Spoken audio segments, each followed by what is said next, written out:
ఒక అడవిలో ఒక జిత్తులు మారి నక్క ఉండేది. అది ఒకరోజు ఆహారం కోసం అడవిలో తిరగసాగింది.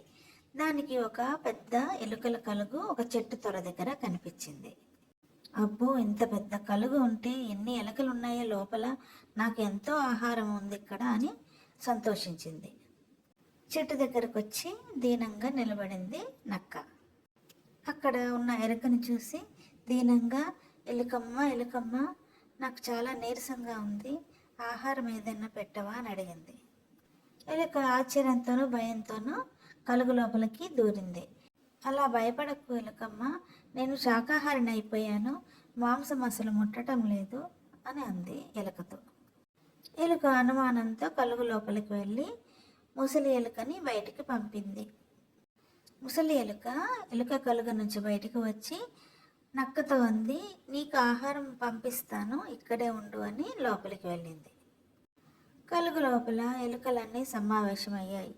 ఈ నక్కని నమ్మడానికి లేదు, మన ప్రయత్నంలో మనం ఉందాం, మన జాగ్రత్తలో మనం ఉందాం అని అన్నీ అనుకున్నాయి.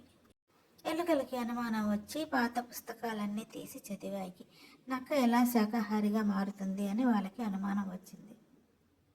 వాటి అనుమానం తీర్చుకోవడాని కోసం ఒక తెల్ల ఎలుకతో ఆహారాన్ని బయటికి పంపించాయి నక్క కోసం. ఆహారంగా గోధుమలని తెల్ల ఎలుక తీసుకొని బయటకు వెళ్ళింది.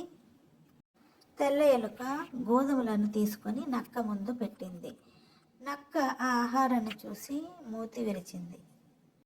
తెల్ల ఎలుక గోధుమలను నక్క మీదకి ఇసిరింది.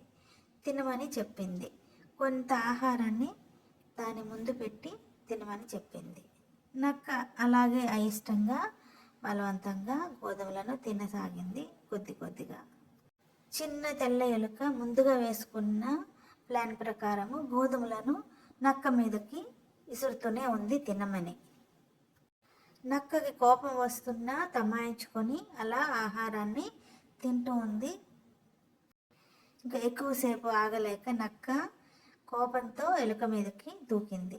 ఎలుకను పట్టుకొని తిందామని ఆవేశంతో ఒక్క ఉదుటున నక్క ఎగిరింది.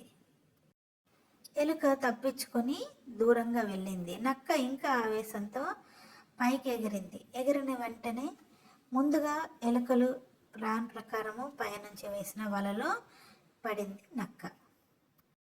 వలలో పడిన నక్క వలలో నుంచి బయటికి రాలేకపోయింది. వలతో సహా కిందకి లాగాయి నక్కని ఎలుకలన్నీ కలిసి.